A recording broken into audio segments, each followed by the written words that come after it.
എല്ലാവർക്കും Mallu big boss ടോക്സിന്റെ പുതിയൊരു വീഡിയോയിലേക്ക് സ്വാഗതം. ബിഗ് ബോസ് മലയാളം സീസൺ 7-ലെ 7ാം ആഴ്ചയിലെ എവിക്ഷൻ റൗണ്ട് അതിന്റെ നിർണായക ഘട്ടത്തിലേക്ക് കടക്കുമ്പോൾ വോട്ടിംഗ് നിലയിൽ വലിയ മാറ്റങ്ങൾ സംഭവിച്ചിരിക്കുകയാണ്. ഇന്ന് വൈകുന്നേരം 5 മണി വരെയുള്ള വോട്ടിംഗ് അപ്ഡേറ്റുകൾ പരിശോധിക്കുമ്പോൾ മുൻനിര സ്ഥാനങ്ങളിലുൾപ്പെടെ കാര്യമായ മാറ്റങ്ങൾ കാണാം. പ്രേക്ഷകരുടെ ശക്തമായ പിന്തുണ ഏതു നിമിഷവും വോട്ടിംഗ് പട്ടികയെ മാറ്റിമറിക്കാമെന്നതിന് ഉദാഹരണമാണ് ഈ വോട്ടിംഗ് റിസൾട്ട്. വോട്ടിംഗ് നിലയിൽ ഏറ്റവും വലിയ മുന്നേറ്റം നടത്തി 1ാം സ്ഥാനത്ത് സുരക്ഷിതമായി തുടരുന്നത് ഷാനവാസാണ്. 20,363 വോട്ടുകൾ നേടി ഷാനവാസ് വ്യക്തമായ ലീഡോടെ മുന്നിട്ട് നിൽക്കുന്നു. ഹൌസിലെ മികച്ച ഇടപെടലുകളും ശക്തമായ നിലപാടുകളുമാണ് ഈ മുന്നേറ്റത്തിന് കാരണം.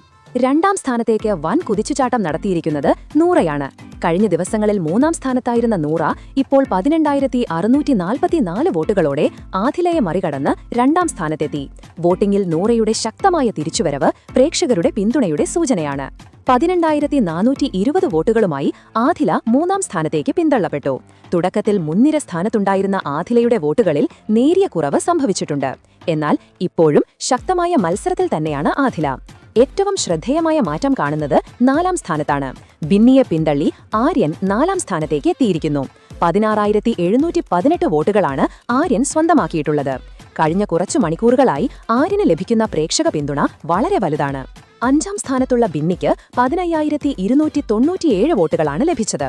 മുൻപ് 4ാം സ്ഥാനത്തായിരുന്ന ബിന്നിക്ക് വോട്ടുകളിൽ നേരിയ കുറവ് സംഭവിച്ചിട്ടുണ്ട്. എന്നിരുന്നാലും ബിന്നി ഇപ്പോഴും സുരക്ഷിത സ്ഥാനത്താണ്. പിന്നീടുള്ള സ്ഥാനങ്ങളിൽ നെവിനും സാബുമാനും എലിമിനേഷൻ ഭീഷണിയിലാണ്. 6ാം സ്ഥാനത്ത് 13,868 വോട്ടുകളുമായി റെനയും 7ാം സ്ഥാനത്ത് 12,759 വോട്ടുകളുമായി ലക്ഷ്മിയുമുണ്ട്. 8ാം സ്ഥാനത്തുള്ള നെവിന്റെ വോട്ട് 12,186 ഏറ്റവും കുറഞ്ഞ വോട്ടുകളുമായി സാബുമാൻ 9ാം സ്ഥാനത്ത് തുടരുന്നു. 10,852 വോട്ടുകളാണ് സാബുമാന് ലഭിച്ചത്. വോട്ടിംഗ് അവസാനിക്കാൻ ഇനി മണിക്കൂറുകൾ മാത്രം ബാക്കി. ഈ അവസാന നിമിഷങ്ങളിൽ വോട്ടിംഗ് നിലയിൽ ഏതു മാറ്റവും സംഭവിക്കാം. നിങ്ങളുടെ പ്രിയപ്പെട്ട മത്സരാർത്ഥിയെ പിന്തുണയ്ക്കാൻ വോട്ട് ചെയ്യാനുള്ള അവസരം ഇനിയും ബാക്കിയുണ്ട്. നിങ്ങളുടെ പ്രിയ മത്സരാർത്ഥിയുടെ പേര് താഴെ കമന്റ് ചെയ്യാനും ഈ വോട്ടിംഗ് റിസൾട്ടിനെ പറ്റിയുള്ള അഭിപ്രായങ്ങൾ പങ്കുവയ്ക്കാനും മറക്കരുത്. അപ്പോൾ ഇതുപോലത്തെ കൂടുതൽ ബിഗ് ബോസ് അപ്ഡേറ്റുകൾക്കായി ഈ ചാനൽ സബ്സ്ക്രൈബ് ചെയ്യുക.